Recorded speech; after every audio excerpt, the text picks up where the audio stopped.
We are to our quiz questions on lien laws. Number 1, when is a contractor obligated to give a property owner an information notice to owner about construction liens? A, when the project cost is at least $2,000. B, when the project cost is over $1,000. C, when the project cost is over $2,000. D, when the project cost is at least $600. Pick an answer. Okay. When is a contractor obligated to give a property owner an information notice to owner about construction liens? That's one of those 3 notices that you have to give when you write a contract.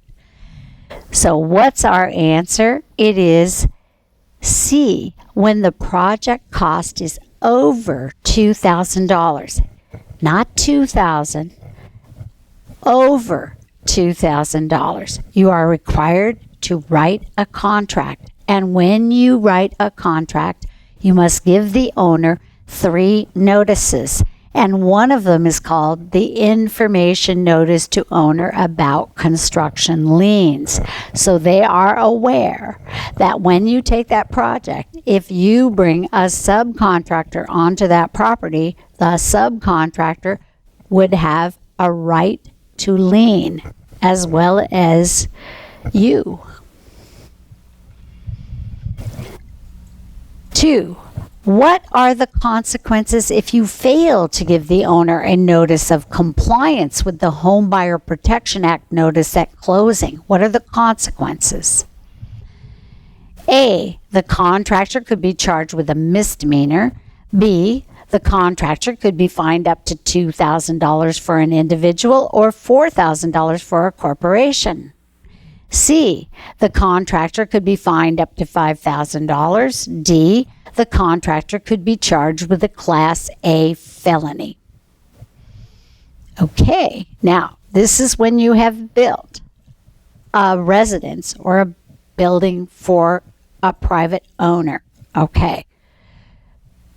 What are the consequences if you fail to give the owner a notice of compliance with the Home Buyer Protection Act notice at closing? That's the one that tells them about these lien laws and a number of other things. Okay, the answer, which you may not have gotten because we didn't talk about it, B, the contractor could be fined up to $2,000 for an individual or $4,000 for a corporation. Number 3, what happens if you fail to follow Oregon's lien law procedures? Choose one. A, you will only be entitled to a percentage of the contract as determined by a court of law. B, you may lose the right to file the lien. C, the CCB may assess a penalty of $10,000. D, you'll have to start the lien process all over again. Okay, choose one. 3, what happens if you fail to follow Oregon's lien law procedures? As in everything with laws and regulations, it's super important to follow every single procedure. If you don't, B, you may lose the right to file the lien. You're not going to get very far filing a lien if you forgot to send your notice of right to lien.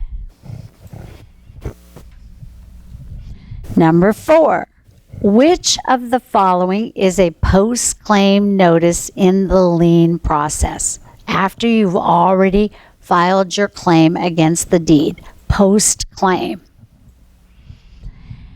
A, notice of impending lawsuit. B, information to owner about construction liens. C, notice of filing a claim of lien. D, notice of right to a lien. Which one of those is a post-claim notice? Number 4, which of the following is a post-claim notice in the lien process? C, notice of filing a claim of lien. This is the notice that you send after you have filed your claim against their deed. 5. What is one of the founding principles of Oregon's lien laws for contractors? Choose one. A, the law protects a contractor's money. B, the law is equitable or fair insofar as the contractor, by virtue of work performed, increases the value of real property. C, the law gives the contractor leverage in a contract dispute. D, the law gives a contractor the right to reclaim materials. Pick an answer. Number 5. What is one of the founding principles of Oregon's lien laws? One of the only laws that's been written to support contractors and craftspeople. What is one of the founding principles? B, the law is equitable. It is fair. Even though the owners can end up paying twice, it's fair because the contractor, by virtue of work performed, increased the value of their real property, and they deserve to be paid.